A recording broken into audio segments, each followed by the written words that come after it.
Hi, best ever listeners. Welcome back to another episode of the Syndication School series, a free resource focused on the how-tos of apartment syndication. As always, I'm your host, Theo Hicks. So, as you know, each week we air 2 episodes, podcast and video series, that are part of a larger series that focus on a specific aspect of the apartment syndication investment strategy. And for the majority of these series, we give away some sort of document, PowerPoint presentation, Excel template, some sort of resource for you to download for free. All of these episodes, as well as free documents, can be found at syndicationschool.com.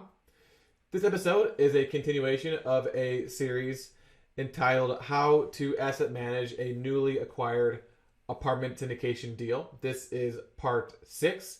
And, well, if you haven't done so already, I recommend listening to parts 1 through 5, where we discussed the 10 asset management duties in parts 1 through 3. Then in part 4, you learned more details on one of those duties, which is maintaining economic occupancy. We went over 19 ways to list and market your rental listings in order to make sure you're maximizing the not only the physical occupancy rate, but the actual economic occupancy rate. That is the rate of paying tenants. And then yesterday, or on the episode before this one, part 5, we went over how to manage your property management company.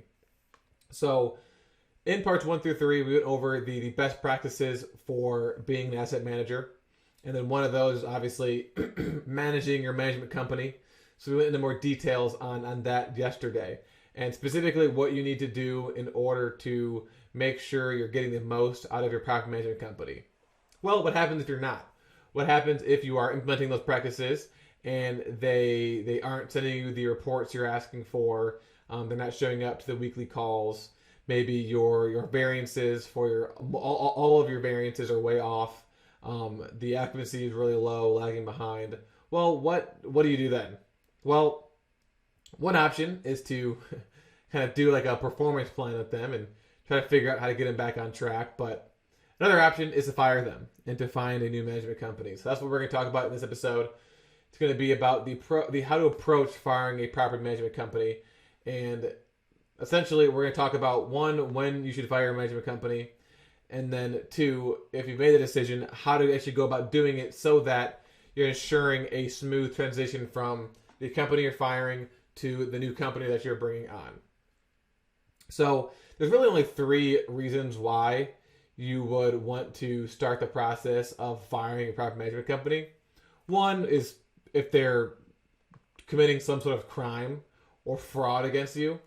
So if you discover that they are committing a crime, or discovered that they're committing fraud, right? Maybe they're stealing money, embezzling funds, or whatever, then obviously you should begin the firing process immediately.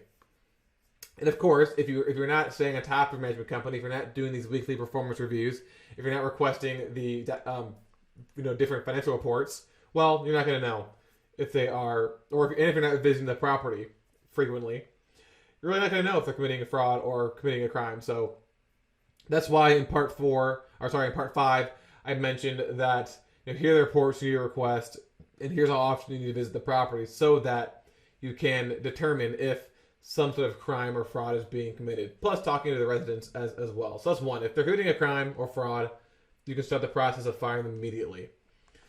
Number 2 is going to be a lack of execution.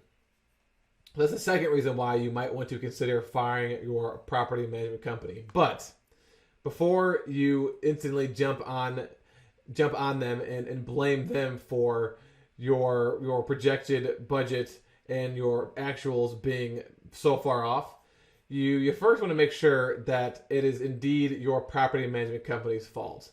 You want to make sure that it's something that they are doing or not doing that is making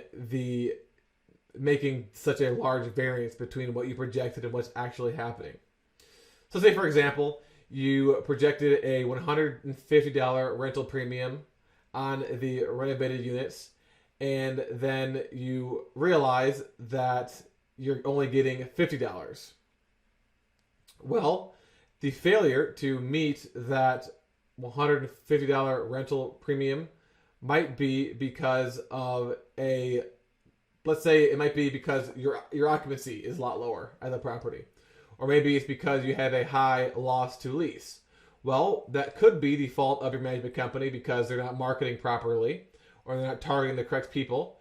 Or it could be because of the market conditions, right? Maybe when you bought the property, the market was in a completely different state. And after you closed, after a few months, something happened where the market took a turn and the rents dropped. And the demand for your particular unit dropped. Well, that's not necessarily your property management company's fault. And if you fire them, well, it's not really going to fix the problem because firing your property management company is not going to fix the market. Or let's say, for another example, you are having a lot of deferred maintenance issues. Or let's say you have deferred maintenance issues and they're not getting resolved quickly enough. Or they're not getting resolved properly. Or let's say that the renovations performed on the interiors are bad, are not good. Things are falling apart after a few months or a few weeks or whatever. Well, that might necessarily be it could be the fault of your management company, but also just could be because of a poor vendor. And instead of firing the management company, you can just fire that particular contractor, and that will solve that problem. So overall, if you're identified some lack of execution somewhere in the property, you want to before jumping to firing the property management company, the next step is to actually figure out what's going on, to figure out exactly why there is a lack of execution, and make sure that you confirm that it actually is the property management company's fault, and that if you were to fire them and to bring on someone new, that would actually fix the problem. And it's not something that's a vendor's fault. It's not something that's just the fault of the current market conditions. Because, well, if you fire them and the contractor's fault or the market conditions fault, then you're going to keep seeing the same issue with the new property management company, and you're going to fire them again, and you're never really going to get to the root cause of what's happening. And if you don't ever get to the root cause of what's happening, you can never really fix the problem. So that's the second reason why you might want to fire a management company, a lack of execution. The third one would be a lack of communication. So obviously, we all have different wants, and we all have different preferences in regards to the level of communication and the frequency of communication we have with our management company. So this is kind of subjective, but you're really going to know. I mean, it'll be kind of a gut feeling, and you'll be stressing out about it if your property management company is an ineffective communicator. So here's a few examples of things that would be an indication that they're not good at communicating. So obviously you've got your weekly or monthly meetings. Well, are they prepared for those meetings? Are they showing up on time?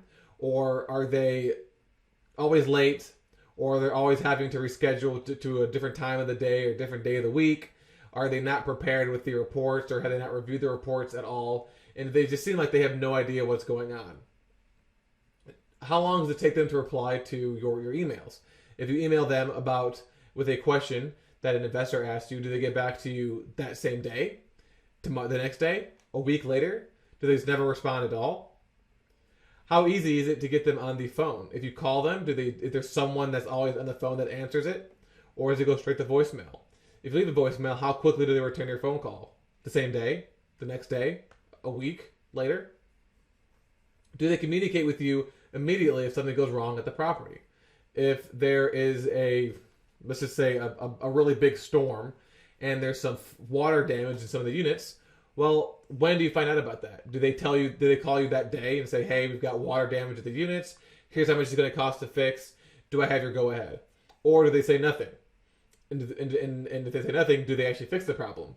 When do you find out about it? Do you find out about it when you come there in a month and you realize that half the units have had water damage for a full month? So those are some examples of things that your property management company could do that indicates that they've got poor communication skills. And I guess in the sense of that last one, if there's water damage, they're not fixing it, that's kind of a lack of execution as well. And these are all signs that you might want to fire the management company. Now, this is an important distinction. Unless you've determined that they are committing fraud or some sort of crime, then we recommend waiting at least 1 quarter, so 3 months, before you begin the firing process. So let's say you determine that the reason why the rental premiums are $100 below your projections is because of a lack of execution on your management company. Well, let them know about that issue and try to brainstorm a way to fix that problem and have them actually execute so that you're achieving that number. And if after a quarter they still aren't executing, they still are doing the same thing they're doing before, then you can begin the firing process. Same thing for lack of communication. If for a week, let's say for 1 week, let's say for a month, they stop showing up for the weekly calls, well, don't fire them right away. Keep trying to get them on the phone and see if they change their behavior. If they do, great. If not, after a quarter, if they're ineffective communicators for 3 months, then you can start that firing process. Now, the first step, if you've determined that it's time to fire your management company, is to, before you actually reach out to them and say, hey, you're fired, make sure you have a replacement property management company in place, because you don't really know how the conversation is going to go. And if you fire them and they leave that day and you've got no one else to manage the property, well, then you're kind of screwed. You're kind of in a worse situation, right? A horrible management company is better than no management company, at least for the time being. So make sure you've got a replacement on deck and ready to take over the second you had that conversation with the management company. And if you remember all the way back in one of the earlier Syndication School Series episodes, we talked about how to find a property management company. So if you go to joefairless.com and search how to find a property management company, well, you can be able to find that episode. And I believe we also have a blog post on the questions to ask as well. So you've determined that your property management company is a terrible communicator. They're not executing on what they said they're going to do, and maybe they're embezzling funds, so it's time to fire them. So after you make the decision to fire a management company and you found that replacement, here are 5 things that you need to think about and address in order to make sure there's a smooth transition. Number 1 is staffing. So you need to figure out, are you going to fire all of the existing staff at the property that's on site, or are you going to allow some of them to stay under the new management company? So you've got your, are you just firing the site manager, or are you firing all the leasing agents and all the office staff, all the maintenance people as well? Everyone on the payroll, are you firing all of them as well, or just the actual overall property management company, but you're going to keep these little subcontractors and allow them to stay? So in order to determine who stays and who goes, have your new property management company interview and vet the current staff. So once they take over, they'll interview and vet everyone who's there, and then let them decide who should stay and who should go. Just because they have a lot more expertise on that than you likely do, especially if it's your first few deals. Now, keeping some of the existing staff can be very helpful and ensure a smooth transition, because they already have previous experience and they likely also have inside knowledge on operating the actual property. But of course, if the current staff is not performing, then the property management company might need to bring on an entirely new staff. So for all of these, for the staffing, there's pros and cons of keeping them on. The best bet is just have your management company interview them and let them decide who stays and who goes. So the second thing you want to think about are the financials.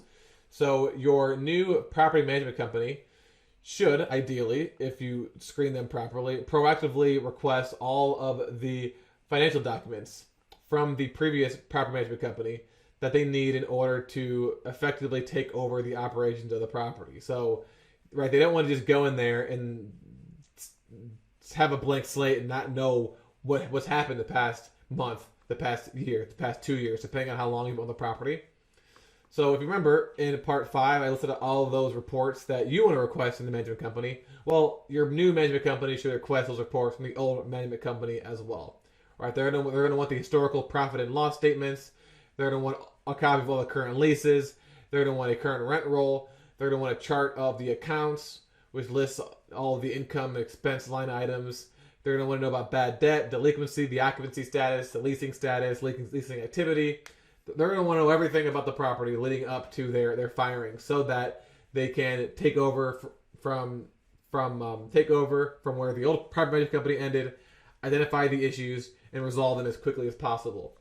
Whereas if they don't have that, they're not really going to know what's wrong at the property, and they're going to have to manage it for a few months to 6 months, maybe even a year, in order to determine exactly what the issue was with the last management company. So that's number 2, financials. Number 3 are renovations. So the new management company is going to need a list of all the units that have and haven't been renovated. Also, they're going to need to know exactly what was done to each of these units. Preferably as detailed as possible, because the new property management company needs to know what units were entirely renovated and what those upgrades were, what units have been partially renovated or in the process of being renovated, or I guess maybe were in the process of being renovated and then your management company just stopped doing it. And then, from those ones, what else needs to be done to those units, and then what units have not been touched at all. That way, once they take over the property, they can finish out those partial units and bring those to full, and they can begin and complete the non-renovated units. Whereas again, if they don't, they're going to have to walk every single unit.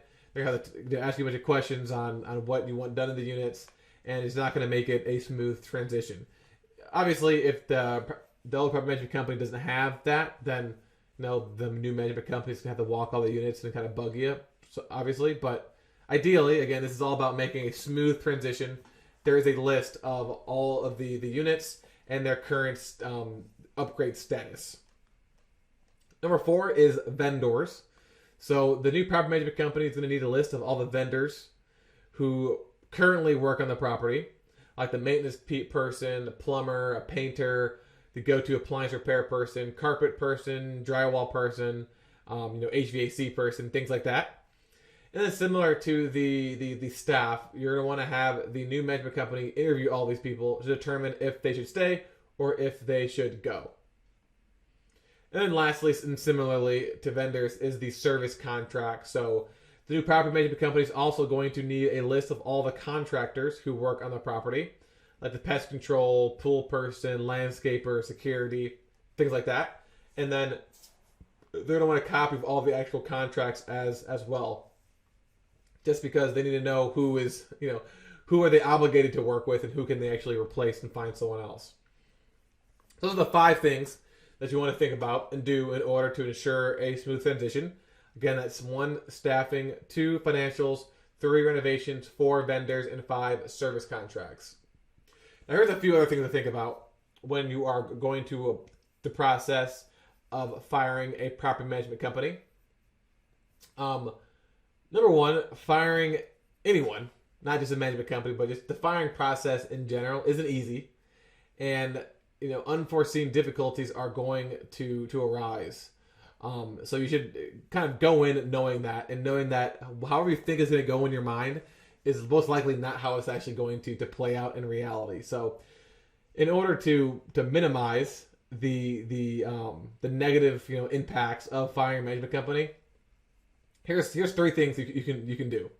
Number 1, when you're actually firing them, use what we'll call soft communication skills when you're explaining why you're firing them. So don't call them up on the phone and say, "Hey, this is Theo. I just wanted to call you and let you know that you're fired," and then hang up, right? Or obviously you're not going to do that, but don't do it anywhere near that. Instead, you'll be closer to, for example, in person, talk to them in person.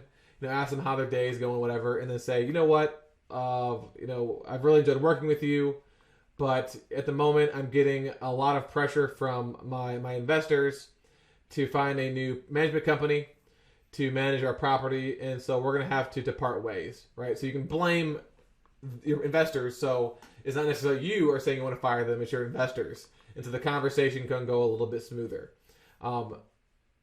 Something like that, right? So overall, the point is you don't want to just aggressively say you're fired and then walk away, or you want to be really aggressive and get mad and say, "Well, you did this, and this, and that's why I'm firing you, and I hate you, and I'm going to write a terrible review for you online," and things like that, right? You got to keep in mind that when you're going to fire them, they still have a lot of control over your property, and you don't want them doing anything crazy. Which obviously, if you screen them up front properly, that shouldn't be an issue, but you never know. Next, you're going to make sure you actually read the contract that you signed between you and your management company just to make sure that you are certain about whether you can actually fire them. So sometimes in contracts it says that you're signing a 12-month contract and you have to pay them for those full 12 months. So if you fire them after 6 months, well, you got to pay them 6 months additional worth of management fees. Or if you want to cancel the contract, you need to give us 60 days notice. So make sure you read through the contract first so you know kind of what you are allowed to do, or if you are to take an action to fire them, what you're going to have to do extra to actually get out of the contract. And then lastly, have a representative from your new management company do those 5 things that I mentioned above. So, interviewing the staff, getting all the financials, information, getting a list of their renovations, getting a list of their vendors, and getting a list of the service contracts. Have them do that. You should be doing this yourself.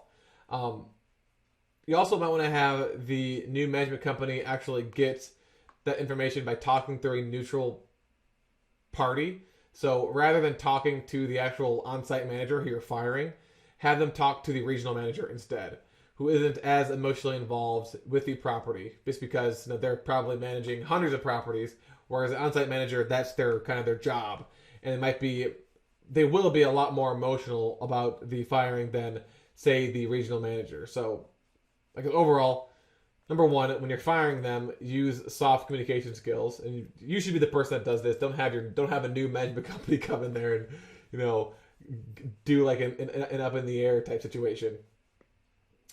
Number two, make sure you read the contract between you and your property management company to make sure that you're going through the process the right way. And then 3, have the person from your new management company who's actually going to request all the financials and lists of vendors and things like that, have them do that through someone who's not the actual on-site manager that you're firing. Make sure it's someone that's like a regional manager or someone that's not involved emotionally with the actual property.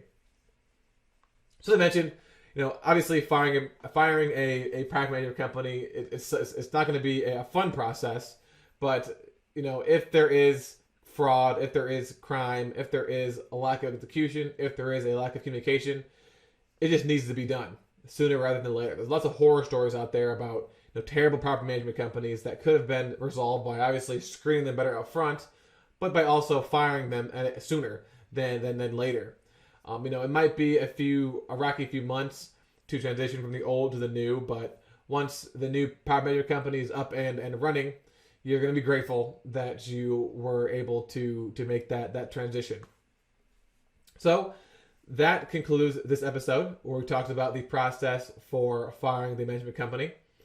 Make sure you listen to parts 1 through 5 of this series. Next week, I'm not exactly sure what we'll talk about next week, but we're going to continue talking about how to successfully asset manage a newly acquired apartment syndication deal. Probably going to talk about different ways to make sure that you are not only attracting high quality tenants, but you're retaining high quality tenants at your property as well. So that's probably going to be what we talk about next week. But again, until then, listen to parts 1 through 5. Listen to some of the other syndication school series. Right now we're on series 20, so there's 19 other series that you can listen to about the how-tos of apartment syndication. Also, make sure you download the free document for this series, which is that weekly performance review template. We've also got, 10 plus other free documents, 20 plus other free documents for you to download for free. All of that can be found at syndicationschool.com. Thank you for listening, and I will talk to you tomorrow on Follow Along Friday.